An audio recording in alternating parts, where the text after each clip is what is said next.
랜드마크 부동산입니다.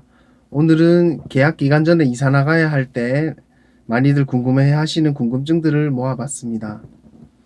먼저 새 임차인을 구하실 때 중개보수는 누가 내는지에 대해 많이 물어보시는데요. 당연히 임차인이 내시는 거라 생각하시는데 사실 법적으로는 임대인이 내는 게 당연한 겁니다. 중개보수는 계약 당사자 쌍방이 내는 것으로 새로운 계약의 계약자는 임대인과 새로 들어온 임차인이기 때문입니다. 근데 왜 임차인이 내야 하는지 궁금해집니다. 왜냐하면 지금 살고 있는 임차인의 사정으로 이사를 해야 되기 때문입니다. 법적으로는 임대인이 내는 게 맞지만 임대인은 현재 계약 해지를 해줄 이유가 없습니다. 그러므로 현 임차인이 내가 새로운 임차인을 구하고 중개보수도 내가 지불할 테니 계약을 해지해 달라고 딜을 하게 되는 겁니다. 그래서 기간 전에 부동산 복비는 해지 위약금의 성격이라고 보시면 됩니다. 인터넷이나 핸드폰처럼 약정 기간 중간에 해지하면 위약금이 발생하는 겁니다. 인터넷은 약정 기간이 지날수록 위약금이 늘어나는 경우가 많고요. 핸드폰은 약정 기간이 지나면 지날수록 위약금이 줄어드는 경우가 많습니다. 하지만 부동산은 위약금이 정액제라고 보시면 됩니다.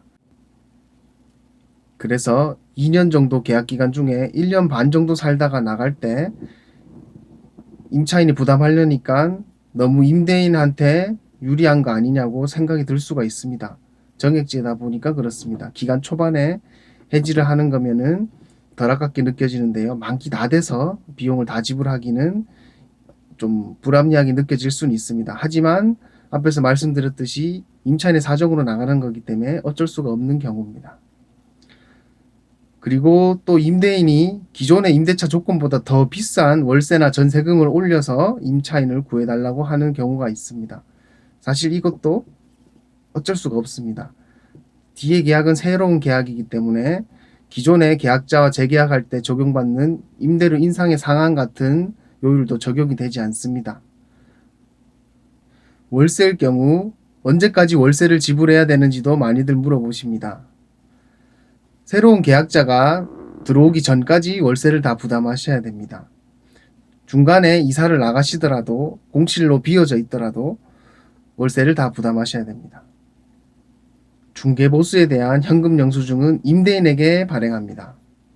왜냐하면 임대인을 대신해서 비용을 지불한 거지 계약 당사자는 임대인이기 때문에 영수증 발행은 임대인에게만 가능합니다. 그래서 돈은 내가 내고 비용 처리는 임대인이 받고 그래서 또 불합리하게 느껴질 수 있습니다. 하지만 진짜 최악의 경우는 내가 새로운 임차인 더 좋은 가격 복비까지 다 부담하겠다고 해도 중도 해지를 안 해주는 주인들도 있습니다.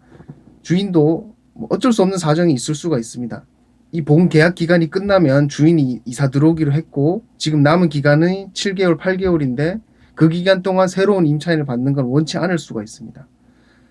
그렇기 때문에 내가 이사를 나가려고 할 때 주인이 새로운 임차인을 구해라 그렇게 합의가 되는 것만으로도 사실은 다행히 있는 것입니다. 처음 계약하실 때부터 중도 해지를 쉽게 생각하지 마시고 계획에 맞게 계약 기간을 정하시길 바라겠습니다. 감사합니다.